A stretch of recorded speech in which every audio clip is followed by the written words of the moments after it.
Hello दोस्तों, आज है 25 नवंबर 2025 दिन मंगलवार का, हिंदी तिथि मार्गशीर्ष शुक्ल पंचमी। और आइए बात करते हैं आज के मुख्य समाचार, बड़ी खबरें, देश और दुनिया का ताजा अपडेट लेकर हाजिर हो गए। आज का वीडियो भी बहुत ही स्पेशल होगा, किसान भाइयों के लिए, माताओं और बहनों के लिए, सरकारी कर्मचारियों के लिए, पढ़ने वाले बच्चों के लिए, आम जनता से जुड़े कई महत्वपूर्ण फैसले जानेंगे। वीडियो में आपको बहुत मजा आने वाला है। वीडियो को आप लाइक और शेयर जरूर कीजिएगा ताकि आपका आशीर्वाद हमें मिलता रहे और हम हर रोज ऐसे ही आगे बढ़ते रहे। जैसा कि आपको मालूम ही है, हर रोज हम खबरों की शुरुआत चौंकाने वाली, अलर्ट करने वाली खबरों से करते हैं, लेकिन आज थोड़ा सा अपडेट आपको अलग बताते हैं। सबसे पहले तो आपको बताएं कि आज विवाह पंचमी है। आज 25 नवंबर 2025 को विवाह पंचमी है। त्रेता युग में मार्गशीर्ष महीने के शुक्ल पक्ष की पंचमी तिथि पर प्रभु श्री राम और माता सीता विवाह के बंधन में बंधे थे। विवाह पंचमी त्रेता युग की एक पावन तिथि है, जब मिथिला के राजा जनक की पुत्री सीता का विवाह अयोध्या के राजकुमार श्री राम से हुआ था। जनकपुर में आज भी राम जानकी विवाह का जीवंत झांकी महोत्सव होता है और आज का दिन मिथिला, अयोध्या और नेपाल में बड़े उत्साह से मनाया जाता है। राम सीता का विवाह का आयोजन मिथिला नगरी में हुआ था, जहां राजा जनक ने भव्य समारोह किया था। इस विवाह के लिए पहले माता सीता का स्वयंवर रचा गया था, जहां राजा जनक ने एक घोषणा की थी कि जो भी वीर भगवान शिव के धनुष पिनाक को उठाकर प्रत्यंचा चढ़ा देंगे, वही सीता से विवाह करेंगे। और आपको पता ही है, रामायण आपने देखी होगी। प्रत्यंचा चढ़ाने की कोशिश में बहुत सारे वीरों ने प्रयास किया, लेकिन वो असफल रहे। लेकिन भगवान श्री राम ने सहजता से धनुष उठाकर उसे तोड़ दिया और इसके बाद फिर राजा जनक ने श्री राम और सीता का विवाह संपन्न कराया था। साथ ही लक्ष्मण, उर्मिला, भरत, मांडवी और शत्रुघ्न श्रुत कीर्ति का विवाह भी इसी अवसर पर हुआ। और साथ ही आपको बताएं, प्रधानमंत्री नरेंद्र मोदी आज 25 नवंबर को रामनगरी अयोध्या में श्री राम जन्मभूमि मंदिर के शिखर पर ध्वजारोहण भी करेंगे। पीएम मोदी आज मंदिर के शिखर पर ध्वज फहराएंगे। मंदिर परिसर और पूरे शहर में तैयारियों का माहौल उत्साहपूर्ण है। संत समाज में भी इस ऐतिहासिक अवसर को लेकर विशेष उमंग देखी जा रही है और ये करोड़ों राम भक्तों के लिए आज गर्व का पल है। अब शुरुआत करते हैं चौंकाने वाली खबरों के साथ और फिर आगे खबरों में हम और भी महत्वपूर्ण जानकारियां देखेंगे। सबसे पहले आप देखिए, नीला ड्रम। आपको याद होगा, देश में कई सारे रील भी बने। वही नीले ड्रम वाली जो मुस्कान है, उसने बेटी को जन्म दिया है। मेरठ वाला मामला आपको याद ही होगा। मेरठ जेल में बंद नीले ड्रम वाली मुस्कान रस्तोगी ने बेटी को जन्म दिया है। उसकी नॉर्मल डिलीवरी हुई है। ये मुस्कान की दूसरी बेटी है। बड़ी बेटी पीहू अपने नाना नानी के साथ रहती है। वही मुस्कान अपने पति सौरभ राजपूत की हत्या के जुर्म में बॉयफ्रेंड साहिल के साथ गिरफ्तार की गई थी। अब सौरभ के बड़े भाई ने कहा कि बच्चे का डीएनए टेस्ट कराएंगे, अगर वो बच्चा सौरभ का होता है तो उसको हम लोग अपनाएंगे। इधर आप देखिए, उत्तर प्रदेश में एसआईआर ड्यूटी से तंग एक महिला टीचर ने इस्तीफा दे दिया और कहा कि 215 फॉर्म तो मैंने ऑनलाइन भर दिया है, लेकिन अब ये आगे का काम मेरे से नहीं हो पाएगा। और ऐसे में आपको बताएं, उत्तर प्रदेश के नोएडा में एसआईआर ड्यूटी से तंग आकर एक महिला टीचर ने अपनी नौकरी से इस्तीफा दे दिया है। इस्तीफे में उसने लिखा कि मैंने स्पेशल इंटेंसिव रिवीजन यानी एसआईआर के 215 फॉर्म फीड कर दिए हैं और अब मुझसे बीएलओ का काम नहीं होगा और नहीं पढ़ा पाऊंगी। हालांकि वहाँ के बीएसए यानी बेसिक शिक्षा अधिकारी ने कहा कि इस बारे में मुझे फिलहाल कोई जानकारी नहीं है, लेकिन भाई बड़ी खबरों में, मीडिया में तो इस तरह की खबर चली रही है। एसआईआर से तंग आकर महिला टीचर ने इस्तीफा दिया। आगे बढ़ते हैं, आपको बताते हैं भारत की पहली ट्रांसजेंडर खिलाड़ी जिसने गोल्ड मेडल जीता है और उसने कहा कि मैं अभिशाप को वरदान में बदल दूंगी। राजस्थान की ट्रांसजेंडर खिलाड़ी रितिका सिंह, जिनकी उम्र 21 साल की है, उनका दावा है कि वे देश की पहली ट्रांसजेंडर खिलाड़ी हैं जिन्होंने नेशनल लेवल पर हुई आइस स्टॉक गेम चैंपियनशिप 2025 में गोल्ड मेडल जीतकर इतिहास रचा है। राजस्थान के टोंक के मालपुरा की रहने वाली ट्रांसजेंडर खिलाड़ी रितिका सिंह ने यह बड़ा मुकाम हासिल किया है। रितिका सिंह ने कहा कि ट्रांसजेंडर को लोग गलत नजरिए से देखते हैं, लेकिन मैं अपने इस अभिशाप को खेल के दम पर वरदान सिद्ध करके रहूंगी। बहुत ही अच्छी इनकी सोच है और इनकी इस मेहनत और जोश, जुनून और जज्बे के लिए एक लाइक तो दोस्तों यहाँ पर जरूर बनता है। इधर आप देखिए, एक मार साहब है, गुरुजी स्कूल में कहा जय सिया राम तो टीचर ने बच्चे के थप्पड़ जड़ दिए। 8वीं के छात्र से जुड़ी है मध्य प्रदेश से बड़ी खबर आई है। मध्य प्रदेश में एक 8वीं क्लास के बच्चे का आरोप है कि स्कूल के वाइस प्रिंसिपल ने उसे इसलिए पीट दिया क्योंकि उसने स्कूल के गार्ड को जय सिया राम कहकर अभिवादन किया। ये मामला जबलपुर के मिशनरी स्कूल का बताया जा रहा है। छात्र ने जब ये बात अपने घर पर आकर बताई तो छात्र के माता पिता और वहाँ के स्थानीय लोग स्कूल के बाहर इकट्ठे हो गए और प्रदर्शन करने लगे। हालांकि स्कूल के प्रिंसिपल साहब अभी आरोपों से इंकार कर रहे हैं। इधर आप देखिए, दिल्ली में गलत रनवे पर उतर गया अफगानिस्तान का प्लेन। वो तो ठीक है कि कोई हादसा नहीं हुआ, लेकिन एक बहुत बड़ा हादसा हो सकता था। गलत रनवे पर अफगानिस्तान का प्लेन उतर गया। उड़ान भरने वाले रनवे पर लैंडिंग हो गई। वो तो गनीमत रही कि इस पर कोई विमान नहीं था और ऐसे में दिल्ली के इंदिरा गांधी इंटरनेशनल एयरपोर्ट पर एक बड़ा हादसा टल गया है। टाइम्स ऑफ इंडिया की रिपोर्ट में इस तरह की जानकारी सामने आई। हालांकि ये घटना रविवार दोपहर की बताई जा रही है। अच्छा, ये खबर तो आप जरूर ध्यान से देखिएगा दोस्तों, बहुत ही काम की है। सिम कार्ड के दुरुपयोग पर मोबाइल यूजर जवाबदेह होगा, दूरसंचार विभाग ने नए नियम बताए हैं। इस तरह की एक बड़ी खबर चल रही है। बताया जा रहा है कि दूरसंचार विभाग ने एक चेतावनी दी है और कहा कि सिम कार्ड का दुरुपयोग होने पर ग्राहक ही कानूनी रूप से जवाबदेह होंगे। IMEI नंबर से छेड़छाड़ या फिर फर्जी डॉक्यूमेंट से सिम कार्ड खरीदना या फिर दूसरों को अगर आप सिम कार्ड देते हैं और उसका गलत इस्तेमाल होता है तो ये गंभीर उल्लंघन माना जाएगा। कॉलिंग लाइन आइडेंटिटी बदलने वाले ऐप का उपयोग भी ना करें। जो ऐप आते हैं ना कि आपकी आइडेंटिटी छुपाते हैं, तो ऐसे ऐप का उपयोग भी आपको नहीं करना है, अन्यथा फिर जुर्माना और कैद भी हो सकती है। अब आपको बताते हैं एक सरकार की ऑफिशियल वेबसाइट जिसका नाम है संचार साथी, गूगल करके भी आप इसको सर्च कर सकते हैं। संचार साथी.gov.in ये सरकार की ऑफिशियल वेबसाइट है और यहाँ पर आप अपने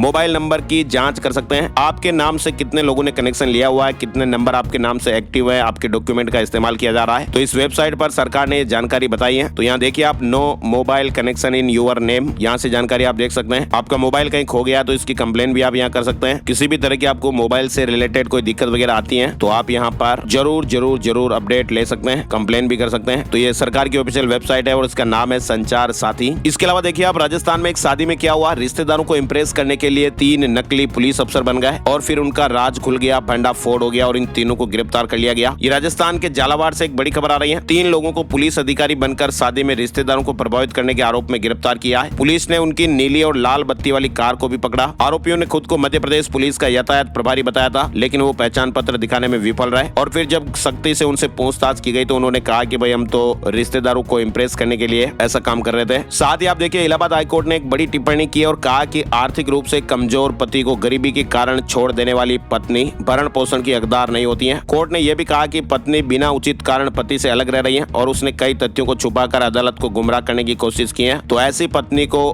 भरण पोषण नहीं मिलेगा। और पंजाब के 3 शहर पवित्र घोषित किए गए हैं। विधानसभा में प्रस्ताव पारित हुआ है। पंजाब सरकार ने 3 शहरों को पवित्र शहर का दर्जा दिया है। इनमें श्री आनंदपुर साहिब, तलवंडी साबो और अमृतसर। पहले सिर्फ अमृतसर में सिर्फ गोल्डन टेम्पल के गलियारे को पवित्र शहर बनाने की घोषणा हुई थी, मगर बाद में विधानसभा स्पीकर कुलतार संधवा ने स्पष्ट किया कि इसका मतलब वर्ल्ड सिटी है, इन जगहों पर शराब, मीट और तंबाकू तक की बिक्री नहीं होगी। तो ऐसे में अमृतसर समेत इन 3 शहरों को पवित्र शहर का दर्जा दिया गया। शराब, मीट, तंबाकू की बिक्री यहाँ बंद की जाएगी। सीएम भगवंत मान ने कहा कि यहाँ पर नॉनवेज, शराब के ठेके और दूसरी ऐसी प्रतिबंधित दुकानें चल रही होगी तो उन्हें दूसरी जगह पर शिफ्ट कराया जाएगा। वहीं आम आदमी पार्टी के सुप्रीमो अरविंद केजरीवाल ने भी कहा कि तीनों तख्तों वाले शहरों को पवित्र शहर का दर्जा दिया गया है और ये करोड़ों लोगों की मांग थी। अच्छा, इसके अलावा आप देखिए बड़ी खबर आ रही है। अहमदाबाद में 925 अवैध निर्माण पर बुलडोजर चलाया गया। 925 अवैध निर्माण पर बुलडोजर चला है। 1000 से ज्यादा लोग बेघर हो गए। इन्होंने तालाब पर ही निर्माण कर लिया था। गुजरात के अहमदाबाद में चंडोला झील के बाद एक और मेगा डिमोलिशन की कार्रवाई हुई। तालाब किनारे के 925 अवैध मकान और दुकानों को ढाया जाएगा। चलिए आगे बढ़ते हैं। बड़ी खबर देखिए आप, नक्सलियों के खिलाफ लगातार तेज हो रहे सुरक्षा बलों के अभियान के बीच समर्पण के लिए वक्त देने की अपील की गई है और इसका एक ऑडियो भी सामने आया है। 3 राज्यों के मुख्यमंत्रियों से सशस्त्र संघर्ष को विराम देने पर विचार करने के लिए 15 फरवरी तक का समय मांगा गया है। साथ ही आपको बताएं गुरु तेग बहादुर 350वां शहीदी समागम, आज कुरुक्षेत्र आएंगे पीएम मोदी। साथ ही आपको बताएं बॉलीवुड के दिग्गज अभिनेता धर्मेंद्र का 89 साल की उम्र में निधन हो गया है। वे बीते कुछ दिनों से उम्र संबंधी समस्याओं से जूझ रहे थे। सोमवार को उन्होंने दुनिया को अलविदा कहा। बड़ी खबर देखिए, घुसपैठियों के मुद्दे पर आक्रामक हुई कांग्रेस। उत्तर प्रदेश में डिटेंशन सेंटर वाले आदेश को लेकर सरकार को घेरा है। घुसपैठियों और एसआईआर के मुद्दे पर कांग्रेस अब केंद्र में मोदी सरकार पर लगातार हमला कर रही है। उत्तर प्रदेश में डिटेंशन सेंटर के ऐलान के बाद से यह हमला और तेज हो गया है। कांग्रेस का आरोप है कि बीजेपी चुनावी राज्यों में हिंदू मुस्लिम राजनीति के लिए इस मुद्दे को गर्म करती है। इधर आपको बताएं बिहार विधानसभा के प्रोटेम स्पीकर बने नरेंद्र नारायण यादव विधायकों को शपथ दिलाएंगे। जेडीयू नेता नरेंद्र नारायण यादव को प्रोटेम स्पीकर बनाया गया है। बिहार चुनाव में हार के बाद एक्शन में कांग्रेस 7 नेताओं को 6 साल के लिए पार्टी से बाहर कर दिया है। बिहार विधानसभा चुनाव में करारी हार के बाद कांग्रेस ने एक कड़ा कदम उठाया। पार्टी ने अनुशासनहीनता और पार्टी सिद्धांतों के उल्लंघन के आरोप में 7 नेताओं को 6 साल के लिए प्राथमिक सदस्यता से निष्कासित कर दिया है। वहीं आप देखिए भारत दुनिया का तीसरा सबसे बड़ा क्विक कॉमर्स मार्केट चीन और अमेरिका से 2 गुनी तेजी से बढ़ रहा है और 5 साल में ये 1 लाख करोड़ का मार्केट हो जाएगा। कुल मिलाकर चीन और अमेरिका के बाद भारत अभी दुनिया का तीसरा सबसे बड़ा क्विक कॉमर्स मार्केट है और खास बात यह कि भारत ही टॉप 3 देशों में सबसे तेजी से आगे बढ़ रहा है। 2025 से 2030 के बीच भारत के क्विक कॉमर्स की ग्रोथ रेट 15.5% रहने का अनुमान है। बड़ी खबर आ रही है, कांग्रेस ने असंगठित क्षेत्र के मजदूरों के वोट बैंक को लुभाने की कोशिशें तेज कर दी हैं। कांग्रेस ने श्रम संबंधी कानूनों को लेकर सरकार पर 5 सवाल दागे हैं। कांग्रेस ने पूछा कि क्या ये कोड भारत के मजदूरों की श्रमिक न्याय की इन 5 बुनियादी मांगों को हकीकत बना पाएंगे। कांग्रेस की सरकार से ये 5 बुनियादी मांग है, स्क्रीन पर आप देख सकते हैं। इधर आप देखिए दिल्ली में 25 नवंबर को सार्वजनिक अवकाश रहेगा। सीएम रेखा गुप्ता ने बड़ा ऐलान किया है। आज 25 नवंबर को दिल्ली में गुरु तेग बहादुर जी के शहीदी दिवस पर सार्वजनिक अवकाश की घोषणा की गई है। हरियाणा में भी 25 नवंबर को स्कूलों में छुट्टी रहेगी। चंडीगढ़ में भी 25 नवंबर को छुट्टी घोषित की गई है। सारे सरकारी दफ्तर और संस्थान बंद रहेंगे। गुरु तेग बहादुर जी के शहीदी दिवस के उपलक्ष्य में फैसला लिया गया है। इसके अलावा दोस्तों उत्तर प्रदेश में भी आज सरकारी छुट्टी घोषित की गई है। 25 नवंबर को स्कूल, कॉलेजों और सरकारी दफ्तरों में आज छुट्टी का ऐलान किया गया है। चलिए आगे बढ़ते हैं। बड़ी खबर बद्रीनाथ धाम से जुड़ा अपडेट आपको बताएं। बद्रीनाथ धाम के कपाट शीतकाल के लिए आज 25 नवंबर को दोपहर 2:56 पर कपाट बंद कर दिए जाएंगे और ऐसे में चार धाम यात्रा संपन्न हो जाएगी। इस बार भी तीर्थ यात्रियों का उत्साह एक नया रिकॉर्ड बना है। बद्रीनाथ धाम के कपाट बंद होने के साथ ही चार धाम यात्रा 6 महीने के लिए स्थगित हो जाएगी। चार धामों में दर्शन करने वाले श्रद्धालुओं का आंकड़ा 51 लाख तक पहुंच गया है, जबकि पिछले साल 48 लाख ने दर्शन किए थे। इधर आप देखिए हरियाणा से गुरु तेग बहादुर पर सिक्का रिलीज करेंगे पीएम मोदी। आज 2.5 घंटे कुरुक्षेत्र में रहेंगे। इधर बड़ी खबर देखिए आप, देश के 53वें सीजेआई बन गए जस्टिस सूर्यकांत। जस्टिस सूर्यकांत ने सोमवार को देश के 53वें मुख्य न्यायाधीश सीजेआई के रूप में शपथ ले लिए। राष्ट्रपति भवन में हुए समारोह में राष्ट्रपति द्रौपदी मुर्मू ने उन्हें पद की शपथ दिलाई। शपथ के बाद सीजेआई सूर्यकांत ने पीएम मोदी समेत अन्य लोगों से मुलाकात की। वे पूर्व सीजेआई बीआर गवई से भी गले मिले। इस समारोह में ब्राजील समेत 7 देशों के मुख्य न्यायाधीश और सुप्रीम कोर्ट के जज भी राष्ट्रपति भवन पहुंचे थे। एसआईआर, तलाक ए हसन समेत 8 मामलों की सुनवाई करेंगे। जस्टिस सूर्यकांत के सीजेआई बनने पर हरियाणा में भी जश्न का माहौल रहा। प्रदेश से इस पद पर पहुंचने वाले पहले व्यक्ति बने। इधर आप देखिए ममता बनर्जी ने चुनाव आयोग को चिट्ठी लिखी है। बंगाल में प्राइवेट हाउसिंग सोसाइटी में पोलिंग स्टेशन और इलेक्शन डेटा आउटसोर्सिंग करने पर आपत्ति जताई। इधर दिल्ली एनसीआर में पोल्यूशन को लेकर भी बड़े अपडेट चल रहे हैं। 50% स्टाफ को वर्क फ्रॉम होम यानी WFH जरूरी होगा। सरकारी और प्राइवेट ऑफिसों के लिए आदेश जारी हो गया है। 15 स्टेशनों पर AQI 400 से ज्यादा दर्ज किया गया। कुल मिलाकर दिल्ली एनसीआर में बढ़ते प्रदूषण को देखते हुए दिल्ली सरकार ने सोमवार को आदेश दिया कि अब सरकारी और प्राइवेट ऑफिस सिर्फ और सिर्फ 50% कर्मचारियों के साथ काम करेंगे, बाकी कर्मचारी वर्क फ्रॉम होम करेंगे। इसके अलावा शहर में ग्रेप 3 के नियम लागू कर दिए गए हैं। इंडिया गेट पर नक्सली हिडमा के पोस्टर लहराए गए। लाल सलाम और अमर रहे के नारे लगे। दिल्ली प्रदूषण के खिलाफ प्रदर्शन था। 22 लोगों को गिरफ्तार किया गया है। इधर आप देखिए कनाडा में नया नागरिकता कानून लागू होगा। भारतीय मूल के परिवारों को बड़ी राहत मिलेगी। कनाडा ने बिल C3 को रॉयल असेंट देकर नागरिकता कानून में बड़ा बदलाव किया है और ये नया कानून जल्द ही लागू होगा और इसका लाभ नागरिकता से वंचित हजारों भारतीय मूल के परिवारों को भी मिलेगा। ये नया कानून विदेश में जन्मे बच्चों को नागरिकता देगा, बशर्ते माता पिता का कनाडा से मजबूत संबंध हो। साथ ही बड़ी खबर आ रही है, S&P ने भारत की आर्थिक वृद्धि का अनुमान इस साल 6.5% और अगले साल 6.7% रखा है। इधर आप देखिए जून में ईरान और इजराइल युद्ध के बाद अब ईरान के परमाणु कार्यक्रम पर तनाव बढ़ा है। जून में ईरान और इजराइल के बीच 12 दिनों की जंग हुई थी, जिसके बाद कई ऐसी रिपोर्ट सामने आ चुकी हैं जो ईरान के एटमी प्रोग्राम को फिर से शुरू होने की तरफ इशारा कर रही हैं। साथ ही आप देखिए मलेशिया में 16 साल से कम उम्र के बच्चों के लिए सोशल मीडिया बैन होने जा रहा है। मलेशिया को लेकर ये अपडेट है। इससे पहले ऑस्ट्रेलिया ऐसा कर चुका है। दिल्ली में बेटी शेख हसीना की मुसीबतें बढ़ सकती हैं। यूनुस सरकार ने यूके के 2 वकील हायर किए हैं। शेख हसीना के प्रत्यर्पण को लेकर यूनुस सरकार ने 3 पत्र भारत को अब तक लिखे हैं। अब बांग्लादेश की सरकार नए सिरे से हसीना को वापस ले जाने की कवायद शुरू कर रही है और इसी कड़ी में 2 ब्रिटिश वकील हायर किए गए। वहीं भारत और कनाडा के रिश्तों में नया अध्याय देखने को मिलेगा। यूरेनियम आपूर्ति पर बातचीत होगी। ट्रेड को लेकर रोड मैप बनाएंगे दोनों देश। बताया जा रहा कि भारत और कनाडा समग्र आर्थिक साझेदारी समझौते सीपा पर बातचीत शुरू करने वाले हैं। यूरेनियम आपूर्ति पर भी बातचीत होगी क्योंकि कनाडा में इसका विशाल भंडार है। चलिए बड़ी खबर देखिए अमेरिका से आ रही है। बिटकॉइन की कीमतों में गिरावट से डोनाल्ड ट्रंप की संपत्ति में भारी कमी आई है। फोर्ब्स की एक रिपोर्ट के अनुसार उनकी संपत्ति में 1.1 अरब डॉलर का नुकसान हुआ है, यानी एक ही झटके में 9,800 करोड़ रुपए स्वाहा हो गए और ऐसे में डोनाल्ड ट्रंप की संपत्ति पर सीधा असर पड़ा है। इधर देखिए आप ईडी ने ऑनलाइन गेमिंग कंपनी विंजो और गेम्स क्राफ्ट पर शिकंजा कसा है। 523 करोड़ रुपए फ्रीज कर दिए हैं। भारत और यूरोपीय संघ 27 जनवरी को नई दिल्ली में होने वाले समिट में अपने free trade agreement, defence framework pact और एक बड़े स्ट्रेटेजिक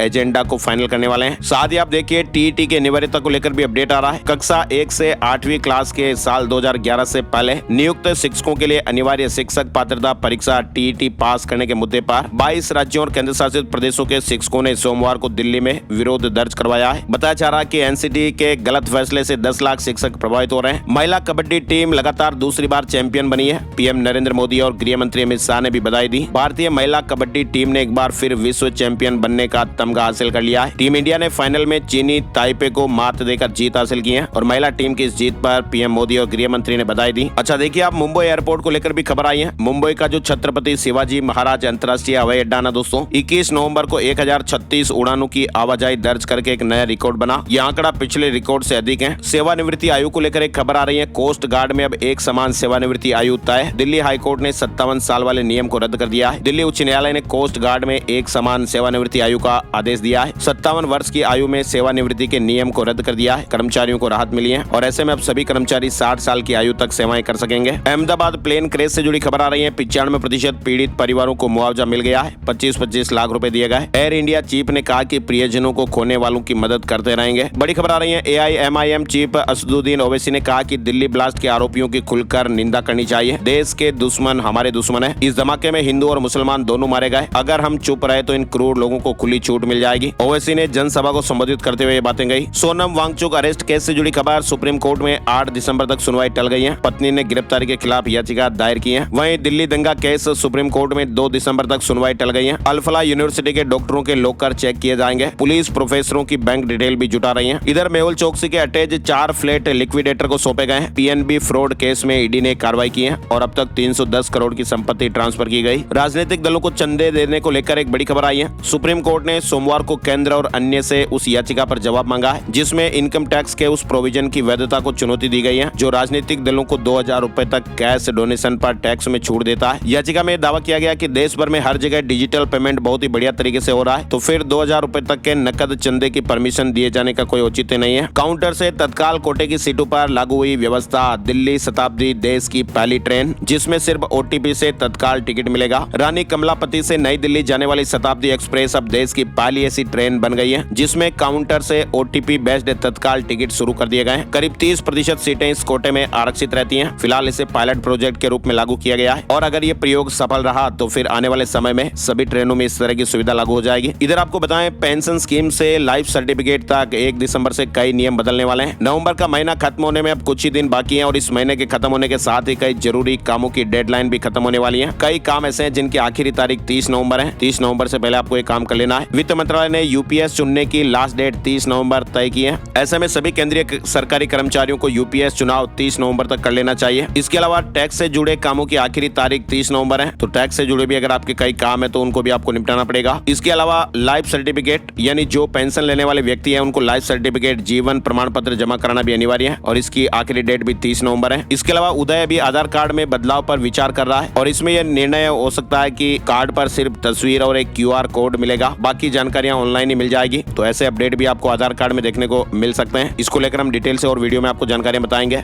फिलहाल बढ़ते हैं आगे। बड़ी खबर देखिए, बिहार में 7वीं पास युवक युवतियां बस कंडक्टर बन पाएंगे। नीतीश सरकार ने गुड न्यूज दी है। वहीं उत्तर प्रदेश के किसानों को तोहफा देने जा रही योगी सरकार, धान खरीद में सहूलियत मिलेगी। सरकारी खरीद में तेजी लाने के लिए क्रय केंद्रों की संख्या 5000 करने के निर्देश दिए गए। देहरादून में पक्षी से टकराई इंडिगो एयरलाइंस की फ्लाइट, 186 पैसेंजर सवार थे, मुंबई से आई थी। दूसरे विमान से यात्रियों को भेजा गया। इधर आप देखिए, चीन ने अरुणाचल प्रदेश में जन्मी महिला का पासपोर्ट इनवैलिड बताया और कहा कि ये राज्य चीन का हिस्सा। महिला ने PM मोदी से शिकायत की और भारत ने भी विरोध जताया है। ब्रिटेन में रहने वाली भारतीय मूल की एक महिला पेम वांगजोम थांगडोक ने आरोप लगाया कि चीन के संगाई एयरपोर्ट पर चीनी इमिग्रेशन अधिकारियों ने उन्हें घंटों तक रोक के रखा और तंग किया। इंडिया टुडे से बात करते हुए उसने कहा कि चीनी अधिकारियों ने उनका भारतीय पासपोर्ट मानने से इनकार कर दिया क्योंकि उसमें जन्म स्थान के तौर पर अरुणाचल प्रदेश लिखा हुआ था। उत्तराखंड में श्रद्धालुओं से भरी एक बस खाई में गिर गई, 5 लोगों की जानें चली गई। गुजरात हरियाणा समेत 7 राज्यों के 13 लोग घायल हो गए। जालंधर में सफाई कर्मचारियों का प्रदर्शन खत्म हुआ। मेयर विनीत धीर ने आश्वासन दिया है। वहीं आप देखिए, जज्जर में ड्यूटी पर हेड कांस्टेबल को हार्ट अटैक आ गया। साथी कर्मचारी हॉस्पिटल ले गए, इलाज के दौरान जान चली गई। सोनीपत शुगर मिल पिराई सत्र की देरी पर किसान भाई भड़क गए। MD ने कहा कि 28 नवंबर को मास्टर टेस्ट, 4 दिसंबर से मिल चालू होगा। चंडीगढ़ में 1 बूंद खून से 40 बीमारियों की जांचें हो पाएगी। GMCH में नई मॉडर्न मशीन लगाई गई है। होम सेक्रेटरी ने उद्घाटन किया। इसके अलावा पंचकुला के सफाई कर्मचारियों के लिए गुड न्यूज आई है। मेयर ने 7 करोड़ रुपए के एरियर की घोषणा की है। प्रति कर्मचारी औसतन 1 से 1.5 लाख रुपए एरियर मिलने की संभावना है। इसके अलावा देखिए आप, हरियाणा लोक सेवा आयोग ने कहा कि विज्ञापन की शर्तें स्पष्ट। उच्च न्यायालय ने कहा कि आरक्षण पात्रता के लिए अंतिम तिथि से पहले प्रमाण पत्र जारी होना अनिवार्य है, यानी सरकारी भर्तियों में क्लोजिंग डेट के बाद बने प्रमाण पत्र पूरी तरह अमान्य रहेंगे। आरक्षण का लाभ नहीं मिलेगा। सिंगल बेंच का आदेश रद्द कर दिया गया। अंतिम तिथि के बाद जारी प्रमाण पत्र अमान्य माने जाएंगे। वहीं अब राजस्थान से जुड़े अपडेट में देखिए, SI भर्ती रद्द केस से जुड़ी खबर है। सरकार ने कहा कि पूरे राजस्थान में नहीं पहुंचा पेपर, कुछ की गलती पर भर्ती को रद्द नहीं किया जा सकता। सरकार की अपील पर हाईकोर्ट ने नोटिस जारी किया। 5 जनवरी को अब मामले की सुनवाई होगी।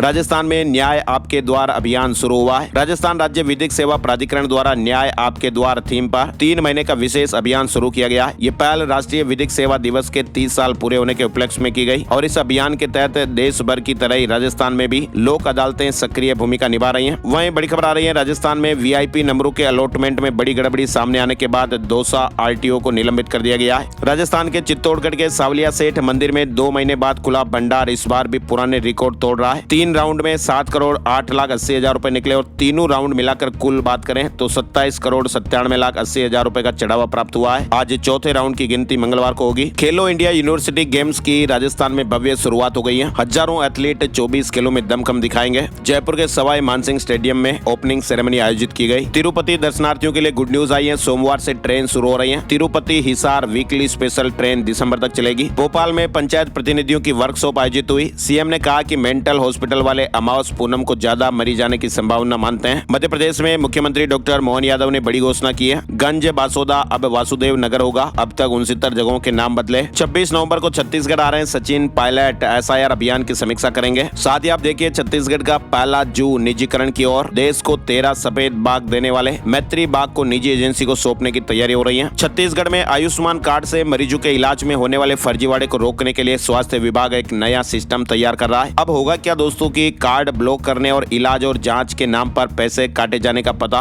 मरीजों को तुरंत चल जाएगा। बैंक खातों की तरह ही मरीज के रजिस्टर्ड मोबाइल नंबर पर मैसेज भेजने की तैयारी हो रही है। यानी अब मोबाइल पर मिलेगा आयुष्मान मैसेज, इलाज पर कितना खर्च हुआ, कितना बैलेंस बचा हुआ। लखनऊ में देश का पहला मैंगो थीम पार्क बन रहा है। 15 एकड़ में 108 किस्मों के 2000 से ज्यादा पौधे। लखीमपुर से हरिद्वार के लिए सीधी बस सेवा शुरू। 12 घंटे की यात्रा होगी। रोज शाम 4 बजे छूटेगी, सुबह 4 बजे पहुंचेगी। लखीमपुर खीरी से हरिद्वार के लिए सीधी बस सेवा शुरू हो गई है। बिहार बेगूसराय से जुड़ी खबर देखिए आप। बेगूसराय के काबर में शुगर फ्री दान मधुराज की खेती। शुगर पेशेंट्स के लिए आशा की नई किरण है। छत्तीसगढ़ की इंदिरा गांधी एग्रीकल्चर यूनिवर्सिटी ने डेवलप किया। बड़ी खबर देखिए, लेबर कोड को लागू करने के लिए बिहार नियम बनाएगा। राज्य में 3 करोड़ 20 लाख असंगठित और 20 से 25 लाख संगठित क्षेत्र के श्रमिक हैं। झारखंड से बड़ी खबर देखिए, निकाय चुनाव पर हाईकोर्ट में सुनवाई हुई। चुनाव आयोग ने कहा कि तैयारी को 8 सप्ताह और चुनाव प्रक्रिया को 45 दिन की जरूरत है। हिमाचल प्रदेश में पंचायतों के पुनर्गठन को कैबिनेट की मंजूरी। पुलिस में 800 पदों पर भर्ती होगी। आपदा राहत राशि 1 लाख रुपए बढ़ाई गई है। हाल ही में कुल्लू के बंजार में आग से बेघर हुए परिवारों को भी विशेष राहत पैकेज के रूप में 8-8 लाख रुपए प्रदान किए जाएंगे। कैबिनेट की बैठक में 10 बड़े महत्वपूर्ण फैसले लिए गए। रोगी मित्रों के भी 1000 पदों को भरा जाएगा। 40% दिव्यांगों को सामाजिक सुरक्षा पेंशन की पात्रता शर्तों में भी छूट का निर्णय हुआ है। और भी ये महत्वपूर्ण फैसले आप यहाँ देख सकते हैं। वहीं हिमाचल प्रदेश शिक्षा निदेशालय ने सभी यूनिवर्सिटी और उच्च शिक्षण संस्थानों को 30 नवंबर तक अपनी मार्कशीट और शैक्षणिक अभिलेख डिजी लॉकर पोर्टल पर अपलोड करने को लेकर एक अधिसूचना जारी कर दी है। शेयर मार्केट न्यूज अपडेट में आपको बताएं, सेंसेक्स 331 अंक गिरकर 84,901 पर बंद हुआ। निफ्टी में 109 अंकों की गिरावट रही और ये 25,960 पर बंद हुआ। सोने चांदी के भाव। सोने के दामों में एक बार गिरावट के बाद फिर तेजी देखने को मिली। चांदी के दामों में भी बढ़ोतरी हुई है। 10 ग्राम सोना 162 रुपए चढ़कर 1,23,308 रुपए पर बंद हुआ। चांदी 2,521 रुपए बढ़कर 1,53,650 रुपए प्रति किलो पर रही। और अब एक नजर आज का राशिफल। आज मंगलवार 25 नवंबर को मिथुन, सिंह, तुला, मकर और मीन राशि के लोगों को काम करते समय थोड़ी ज्यादा सावधानी रखनी पड़ेगी। छोटी सी लापरवाही से आपको बड़ा नुकसान हो सकता है। इसके अलावा मेष, कर्क, कन्या और धनु राशि के लोगों के लिए आज समय सामान्य रहेगा। मेहनत के मुताबिक लाभ मिल सकता है। वृष, वृश्चिक और कुंभ राशि के लोगों के लिए आज दिन लाभदायक रहने वाला है और